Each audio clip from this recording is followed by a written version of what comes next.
பிரியமானவர்களே, இயேசு கிறிஸ்துவின் நாமத்தில் உங்களுக்கு என் அன்பின் வாழ்த்துக்கள்.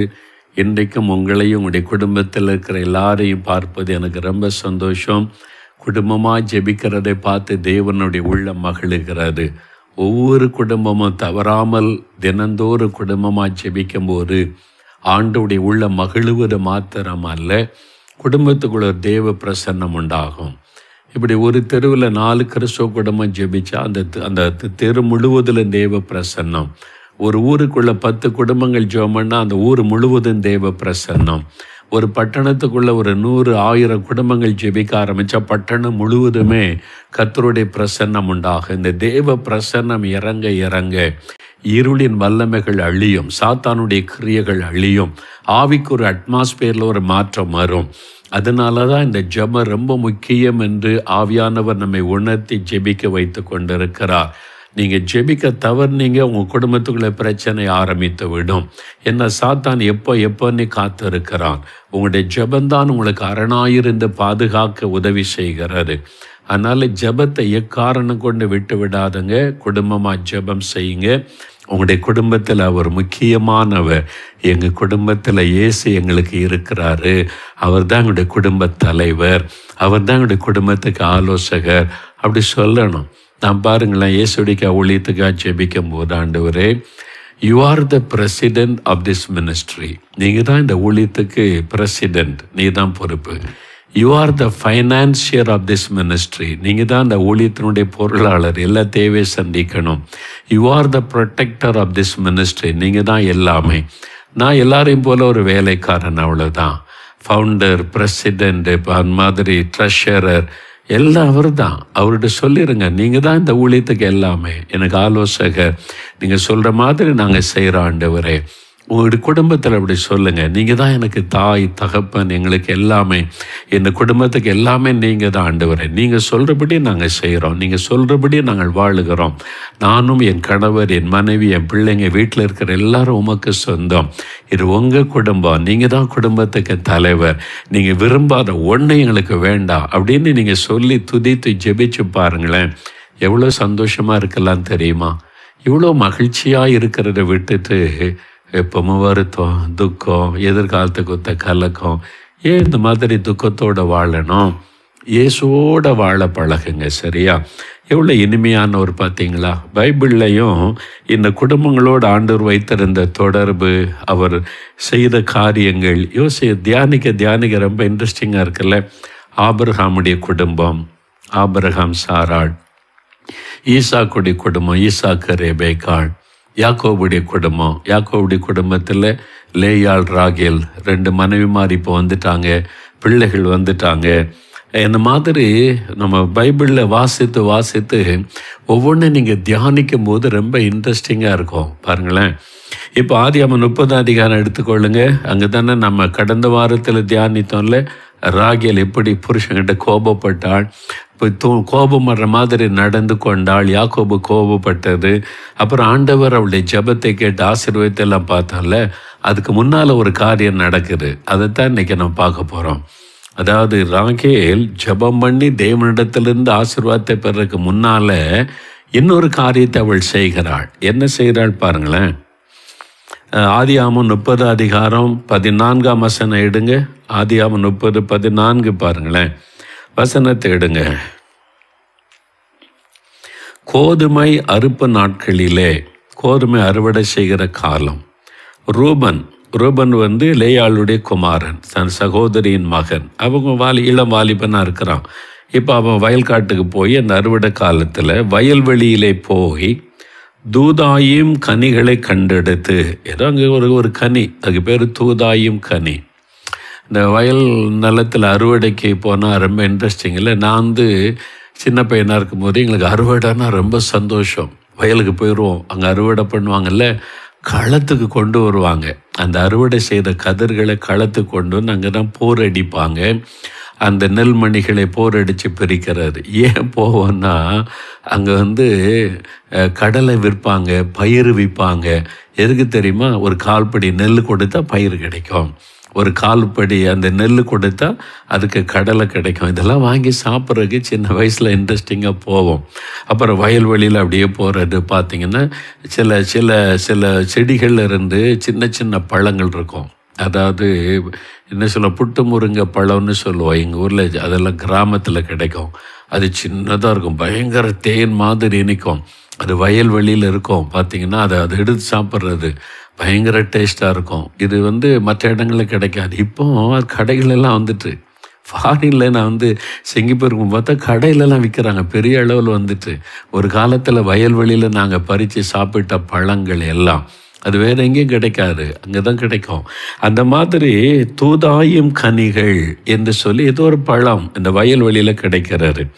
இதை ரூபன் கொண்டு வந்துட்டான். கண்டெடுத்து அவைகளை கொண்டு வந்து தன் தாயாகிய லேயாள் இடத்திலே கொடுத்தான். பார்த்தீங்களா, அந்த பிள்ளை கொண்டு தாயின் இடத்திலே கொடுக்குற பழம் நான் சாப்பிடாம தாயின் இடத்திலே கொண்டு கொடுத்தான். லேயாள் நல்ல பிள்ளைகளை வளர்த்திருந்தாள்னு சொல்லலாம் இந்த காரியத்தில். எங்கள் அம்மா நாங்கள் சின்ன பையனாக இருக்கும்போது ரொம்ப கவனமாக ஞானமாக நிறைய சொல்லி கொடுப்பாங்க. எங்களை வளர்த்து ஆளாக்குறதுல எங்கள் அம்மாவுக்கு ஒரு பெரிய பங்கு உண்டு. ஒவ்வொன்றிலும் கவனம் செலுத்துவாங்க. உதாரணத்தை சொன்ன போனால் வெளியிலேருந்து சொந்தக்காரங்க சித்தப்பா பெரியப்பா மாமா அப்படிலாம் வந்தால் எங்களுக்கு தெரியாதில்ல. அப்போ சொல்லுவாங்க, வீட்டுக்கு பெரியவங்க வந்திருக்கிறாங்க வாங்கன்னு கேட்கணும். நம்ம கிறிஸ்தவங்க தோத்திர சொல்லு அப்படின்னு சொல்லுவோம்ல, அதில் இதில் அப்படி இல்லை, வாங்க பெரியப்பா வாங்க சித்தப்பா வாங்க நலமா ஒரு விசாரிக்கிறார், மரியாதை. அது மாத்திரம் இல்லை, பெரியவங்க முன்னால் கால் மேலே கால் போட்டு உட்காரக்கூடாது. பெரியவங்க உட்காந்து பேசுகிற இடத்துல சின்ன பிள்ளை வாய் பார்த்துக்கிட்டு இருக்கக்கூடாது. கோ அப்படிலாம் எங்கள் அம்மா சொல்லி கொடுத்து எங்களை வளர்த்தார்கள். விருந்துக்கு போகிறோன்னு வைங்களேன், விருந்துக்கு போகிற இடத்துல நாங்கள் அண்ணன் தம்பி 4 பேர், எல்லா ஸ்கூலில் படிக்கிற சின்ன சின்ன பிள்ளைகள். விருந்துக்கெல்லாம் போனால் விருந்தாள் வீட்டில் முறுக்கு கொடுப்பாங்க, அதிரசம் கொடுப்பாங்க, லட்டு இதெல்லாம் கொடுப்பாங்கல்ல. அதை பார்த்தோன்னா அதெல்லாம் பலகாரம் எப்போ தானே கிடைக்கும். அப்போ ஆசையாக இருக்கும் அப்படியே எடுக்கணும்னு. எங்கள் அம்மா சொல்லி கூப்பிட்டு போவாங்க, முறுக்கு அதிரசம் லட்டு எது கொடுத்தாலும் ஒன்று தான் எடுக்கணும். உங்களுக்கு என்ன வேணுமோ நான் வீட்டில் செஞ்சு தருவேன். உங்களுக்கு முறுக்கு வேணுமோ அதிரசம் வேணுமோ வீட்டில் உங்களுக்கு நல்லா செஞ்சு தருவேன். வெளியில் போகும்போது ஒன்று தான் எடுக்கணும். அதெல்லாம் எங்கள் அம்மா சொல்லி கொடுத்தாங்க. பிள்ளைகளுக்கு கற்றுக் கொடுக்கணும். அதே மாதிரி ஸ்கூலுக்கு போகிற வழியில் காசு ஒரு 50 பைசா கீழேருந்து எடுத்தால் கூட நீ எடுத்துகிட்டு போய் கடையில் பொருள் வாங்கக்கூடாது. மிட்டாய் வாங்கினேன் சாப்பிட்டேன் கீழே கட்டேன்னு சொல்லக்கூடாது. அதை எடுத்து கொண்டு என்கிட்ட தான் கொடுக்கணும். உனக்கு என்ன வேணுமோ நான் வாங்கி தருவேன். பல நல்ல பழக்கங்களை சொல்லி கொடுத்தாங்க. பிள்ளைகளுக்கு பெற்றோர் சொல்லி கொடுக்கணும். ஸ்கூலுக்கு போகும்போது வரும்போது மற்றவங்க யார் தெரியாத ஒருத்தர் ஸ்வீட் கொடுத்தாலும் வாங்கக்கூடாது, பலூன் கொடுத்தாலும் வாங்கக்கூடாது, கவனமாக இருக்கணும், பொல்லாத காலம் இதெல்லாம் பிள்ளைகளுக்கு சொல்லி கொடுக்கணும். எல்லாத்தையும் வாங்கி சாப்பிட்ற மாதிரி பழக்கக்கூடாது. இதில் நீங்கள் தான் கவனம் செலுத்தணும், நீங்கள் சொல்லணும். அது மாதிரி பாருங்களேன், இந்த தூதாயும் கனிகளை கண்டெடுத்து அவன் நேர கொண்டு தாயின் இடத்துல லேயாள் இடத்துல கொடுத்தான் என்பதாய் வாசிக்கிறோம். இந்த லேயாள் இடத்துல கொடுத்ததை ராகேல் பார்த்தான். இந்த பழத்தில் ஒரு என்னதோ மகிமைன்னு தெரியல. அவள் சொல்லுகிறாள், அப்பொழுது ராகேல் லேயாளை நோக்கி, உன் குமாரனுடைய தூதாயும் கனிகளில் எனக்கும் கொஞ்சம் தா. கனிகள் கொஞ்சம் கொண்டு வந்திருக்கிறான், அப்போ அதில் கொஞ்சம் எனக்கும் கொடு அப்படின்னு கேட்குறா. அவனுக்கு ஒரு நம்பிக்கை இருந்தது, இந்த பழம் சாப்பிட்டால் கர்ப்பம் தரிக்கலாம். சிலர் சொல்லுவாங்கள்ல, இந்த பழம் சாப்பிடுங்க குழந்தை உண்டாயிரும். இந்த மாதிரி ஒரு நம்பிக்கை அந்த காலத்தில் இருந்திருக்கிறது. ராகேல் இப்போ அந்த தவறான ஒரு நம்பிக்கையை ட்ரை பண்ணுகிறாள். ஏன்னா யாக்கோபு சொல்லிட்டா, நான் என்ன கடவுளா, நானும் அவனுக்கு குழந்தை தர முடியும்னு சொன்னதுனால இப்போ ராகேலுக்குள்ள பல போராட்டம். அப்போ எப்படி நான் குழந்தை பெறுவது, எப்படி இந்த மலடின்ற பட்டத்திலிருந்து விடுதலை பெறுவது, எப்படியாவது எனக்கு ஒரு குழந்தை கிடைக்கணுமே, இந்த நிந்த மாறணுமேன்னு யோசித்த போது தூதாயும் பழங்களை சாப்பிட்டால் கர்ப்பம் தரிக்கலாம் என்கிற ஒரு நம்பிக்கை அந்த காலத்தில் இருந்திருக்கிறது.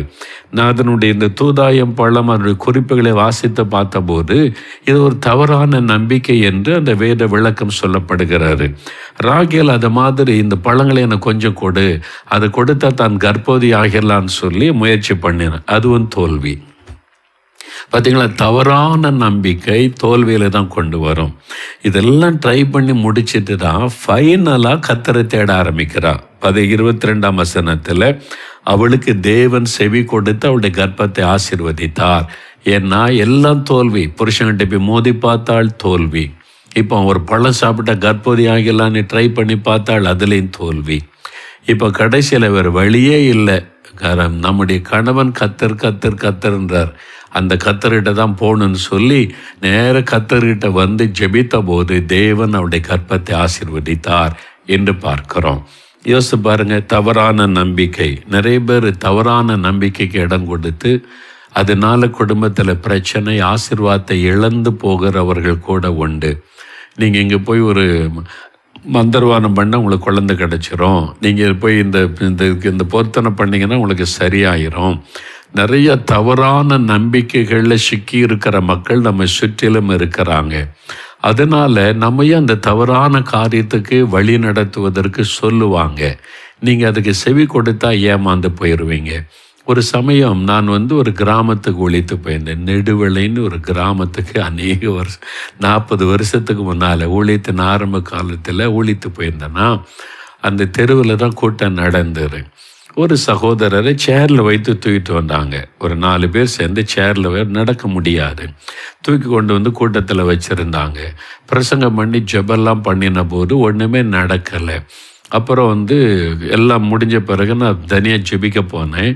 அவர் 2 கைகளும் பயன்படுத்த முடியாது, கால்களும் பயன்படுத்த முடியாது, வாத நோயினால் தாக்கப்பட்டு முடக்கப்பட்டு விட்டார். ஜெபம் பண்ண எண்ணெய் கொண்டு வந்திருந்தார். அப்போ நான் அவருக்காக கை வைத்து ஜெபிச்ச உடனே ஒரு மாற்றம் உண்டாகவில்லை. அந்த ஜெப எண்ணெய், அந்த எண்ணெய் கொண்டு வந்து அதை ஜெபம் பண்ணி நான் அவரை பார்த்த உடனே என்ன செய்தது சொன்னார். நான் சொன்னேன், இயேசு உங்களை குணமாக்கிடுவார். அது சொன்னேன், ஜீசஸ் வில் ஹீல் யூ, இயேசு உங்களை குணமாக்கிடுவார், பயப்படாதங்கன்னு அப்படியே பார்த்தாரு சந்தோஷமாக. சரி ஐயா, இந்த எண்ணெயை பூசி நீங்கள் தினமும் ஜெபம் பண்ணுங்க, எந்த இடத்துல பாதிப்பு இருக்குதோ லேசாக பூசி இயேசுவின் நாமத்தில் ஜெபம் பண்ணுங்கன்னு சொல்லி ஜெபம் பண்ணி கொடுத்தேன். சரி, நாங்கள் அவர் சேர்லேயே தூக்கிட்டு போயிட்டாங்க. ஒரு 2 வாரம் தான் கழிஞ்சிருக்கோம். அப்போ நான் ஒரு முறை அங்கே உள்ள ஒரு நண்பரை பார்க்க நான் போயிருந்தேன். அங்கே போயிருந்த போது இந்த நண்பருடைய வீட்டுக்கு அவர் என்னை அழைத்து கொண்டு போன சபை ஊழியர், அந்த நாட்டில் இந்த சபை ஊழியர். அவரை பார்த்தபோது இங்கே ஒருத்தர் தூக்கிட்டு வந்தாங்களே, அவர் வீடு இங்கே தான் இருக்குது, போகலான்னு போனால் அவர் நடந்து வந்தார். சேரில் தூக்கி கொண்டு வரப்பட்டவர் 2 வாரத்துக்கு அப்புறம் பார்த்தா நடந்து ஓடி நல்ல கை நல்ல கால் சுகமாயிட்டு என்னை அப்படியே கை கொலுக்கி வாழ்த்து சொன்னார். நான் ஆச்சரியமாக பார்க்குறேன் அவரை. என்னை ஊழியத்தின் ஆரம்ப காலம் இந்த மிராக்களை பார்த்து எனக்கு ரொம்ப ஆச்சரியம். அவரை பார்த்து கேட்டேன், நீங்கள் நடக்க முடியாதவங்க எப்படி சுகமானீங்க அப்படின்னு சொல்லி. ஐயா, நான் எத்தனையோ வைத்தியர்கிட்ட டாக்டர்கிட்டலாம் என்னை கொண்டு போனாங்க, எனக்கு சுகம் கிடைக்கல. ஆனால் யாரும் நீ சுகமாவன்னு கூட சொல்லலை. அன்றைக்கி என்னை பார்த்தோன்னே நீங்கள் சொன்னீங்க, நீங்கள் பயப்படாதங்க, இயேசு உங்களை சுகமாக்குவான்னு ஒரு வார்த்தை சொன்னீங்கல்ல, அது எனக்குள்ள ஒரு பெரிய விசுவாசத்தை கொடுத்தாரு. அந்த வார்த்தையை பிடித்து கொண்டு இயேசு என்னை குணமாக்குவார், இயேசு என்னை குணமாக்குவார்னு என்ன பூசி ஜெபிச்சேன். அன்றையிலிருந்து எனக்கு சுகம் ஆரம்பித்தது. இன்றைக்கி பாருங்கள், நல்ல சுகமாயிட்டேன். இப்போ நடக்க முடியுது, கையை பயன்படுத்த முடியுது. Miracle healing. அதுக்கப்புறம் அவர்கிட்ட பேசும்போது ஒரு காரியம் சொன்ன ரகசியம், அந்த ஜெபத்தில் இவ்வளோ பெரிய அற்புதம் நடக்க காரணம் என்ன? அவருடைய நண்பர்கள் அவர்கிட்ட சொன்னாங்க, டே நீ கிறிஸ்டின், அதனால் நீ இப்போ வியாதியில் பாதிக்கப்பட்ட இந்து கோயில் இதுக்கெல்லாம் நீ வரமாட்டேன், நீ வர வேண்டாம், நீ காசு மட்டும் கொடு, உனக்கு பதிலாக நாங்கள் போய் ஒரு காரியம் செய்கிறோம், அதை செஞ்சுட்டா உனக்கு சுகமாயிரும், நீ சுகம் பெற்றரலாம், நீ வர வேண்டாம், நீ காசு மட்டும் கொடு, உன் சார்பாக நாங்கள் செய்கிறோம். அப்போ இவர் சொன்னாராம், செய்ய மாட்டேன், இயேசுக்கு பிரியமில்லாத எதையும் செய்ய மாட்டேன், விக்கிரக சம்பந்தமான எதில் நான் ஈடுபட மாட்டேன், நீ வர வேண்டாம், காசு மட்டும் கூட நான் உங்கள் சார்பாக செஞ்சிடறோம். இல்லை, அதை விட நான் இப்படியே இருந்து செத்து போனாலும் பரவாயில்லை, ஆண்டவர் விரும்பாத துக்கப்படுத்துகிற எதையும் செய்ய மாட்டேன்னு சொல்லிட்டாராம். தவறான ஒரு நம்பிக்கைக்கு அவர் இடம் கொடுக்கலை. இப்படியே நான் இருந்து செத்தாலும் பரவாயில்லை, நான் இயேசுவுக்கு பிரியமில்லாத காரியத்தை செய்ய மாட்டேன்னு சொன்னார். அந்த தவறான நம்பிக்கைக்கு இடம் கொடுக்கலை. அதனால தான் இயேசு அவருடைய ஜெபத்தை கனப்படுத்தி அற்புதம் செய்தார். நீங்கள் அப்படி ஏதாவது தவறான நம்பிக்கைக்கு இடம் கொடுத்துருந்தீங்கன்னா மன்னிப்பு கேட்டு ஜெபம் பண்ணுங்க. ஆண்டவரே என்னை மன்னிச்சிருங்க, இந்த காரியத்தை மன்னிச்சிருங்கன்னு ஒப்பு கொடுத்து ஜெபிங்க, இயேசு அற்புதம் செய்வார். ஜெபிக்கலாமா? முழங்கால் படியிடுங்க. ஏதாவது தவறான நம்பிக்கைகளுக்கு இடம் கொடுத்து ஜோசிகாரன் சொன்னால் கைரேகை பார்த்தா ஜாதகம் பார்த்தோம் இந்த மூலை சரியில்லை, அந்த மூலை சரியில்லை, வாஸ்து சாஸ்திரம் இப்படிலாம் நீங்கள் நம்ப வரைக்கும் ஆண்டவர் அற்புதம் செய்ய முடியாது. இயேசுவின் மீது மட்டும், அவருடைய வார்த்தையின் மீது மட்டும் விசுவாசம் வைக்கணும். அவருடைய வல்லமையின் மீது விசுவாசம் வைக்கணும். அப்பதான் அற்புதம் செய்வார். சரியா? ஆண்டவரே மன்னியும்னு சொல்லி கேளுங்க. தகப்பனே, எங்களுடைய ஜெபத்தை நீர் கவனித்து கொண்டிருக்கிறதற்காய் நன்றி. இவர்களில் யாராவது தவறான நம்பிக்கைக்கு இடம் கொடுத்து உம்முடைய உள்ளத்தை துக்கப்படுத்தி இருந்தால் தயவாக கர்த்தர் மன்னிக்கும்படி ஜெபிக்கிறேன் அப்பா. ஆண்டவரே, எங்களை மன்னியும். நாங்கள் தவறான நம்பிக்கைக்கு இடம் கொடுத்ததினால சாபத்துக்குள்ளாகிவிட்டோம். அந்த பாவத்தை மன்னித்து சாபத்திலிருந்து விடுதலை தாரும். இனி உம்மீது உம்முடைய வார்த்தையின் மீது மாத்திரமே நாங்கள் நம்பிக்கை வைப்போம். எங்களை மன்னித்து ஆசீர்வதியும் என்று ஜெபிக்கிற பிள்ளைகளுக்கு இறங்கும். இந்த குடும்பங்கள் தவறான நம்பிக்கைக்கு இடம் கொடுத்து விடாதபடி காத்துக்கொள்ளும். உம்மீது உம்முடைய வசனத்தின் மீது விசுவாசம் வைக்க கிருபை தாரும். இப்பொழுதும் தகப்பனே, எங்கள் குடும்பத்தை ஆசீர்வதியும். எங்கள் குடும்பத்தை பாதுகாத்து கொள்ளும். கொள்ள நோய்க்கு விலைக்கு பாதுகாத்து கொள்ளும்.